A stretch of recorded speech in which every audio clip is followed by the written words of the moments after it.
ఓం నమ శివాయ. పెయింటింగ్స్ చూడండి, దొరకని పరిస్థితిలో ఇంకా ఇదే బెటర్. కాలవేరి స్వామి టెంపుల్కి లైన్ చూడండి ఎంత ఉందో. నేను విశ్వనాథ్ టెంపుల్కి 24 గంటల ట్రైన్లో ఉన్నాను, ఒక గంట లైన్లో ఉండలేమా. గడి దగ్గర ఉన్నాం మనం స్నానాలు చేసుకునేలాగా. బోట్లు చూడండి మామూలుగా లేవు ఇక్కడ బోట్లు.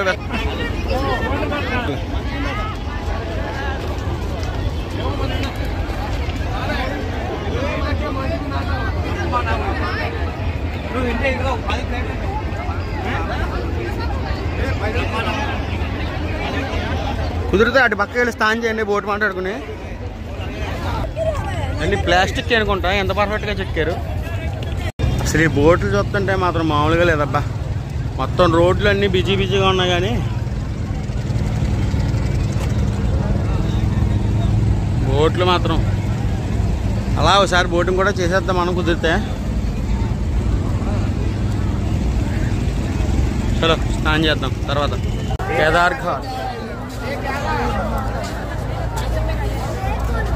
హరిశ్చంద్ర ఘాట్,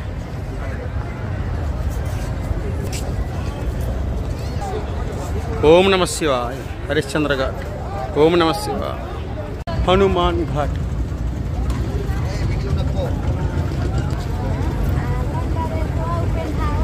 హనుమాన్ ఘాట్ అదిగో ఆంజనేయ స్వామి టెంపుల్ అదిగో.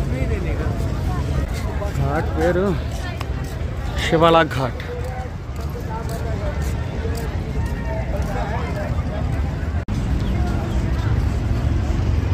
పెయింటింగ్స్ చూడండి, చాలా ఆర్టిస్ట్ బాగా గీసాడు. ఇక్కడ ఎవడో క్యాంప్ టెంట్ వేసాడు, వాడి పని బాగుంది. ఫారినర్స్ అందరూ అనుకుంటా టెంట్లు వేసుకుని బాగానే ఉంటున్నారు. రూమ్స్ దొరకని పరిస్థితిలో ఇంకా ఇదే బెటర్.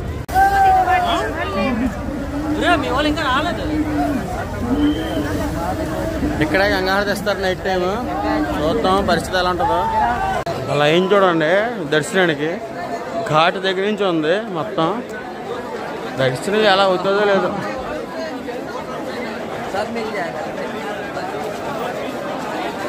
చూద్దాం దేవుడి దయ. గుళ్ళు చూడండి, ఇది వీటితోటి పెట్టారు. దేవుడు గుర్రాలేసి వచ్చేసాడు మధ్యలో. కాలవేరి స్వామి టెంపుల్కి లైన్ చూడండి ఎంత ఉందో. ఇవాళ తెవలేదు ఇది. దర్శనం అయితే అయిపోతుంది కానీ కొంచెం లేట్ అవుతాయి అంతే. ఇంకా అలా స్ట్రైట్గా వెళ్ళి అక్కడి నుంచి లెఫ్ట్ తీసుకోవాలన్నమాట మనం.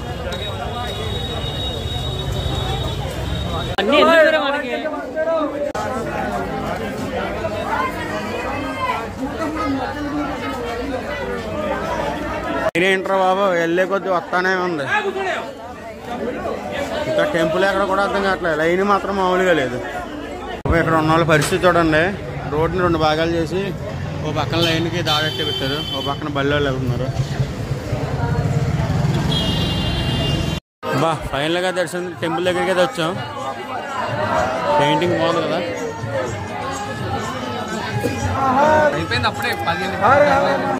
కాలవేరి స్వామి దర్శనం అయితే అయిపోయింది.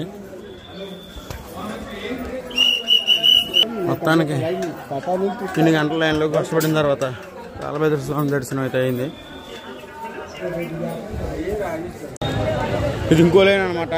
ఈ లైన్ విశ్వనాథ్ టెంపుల్కి.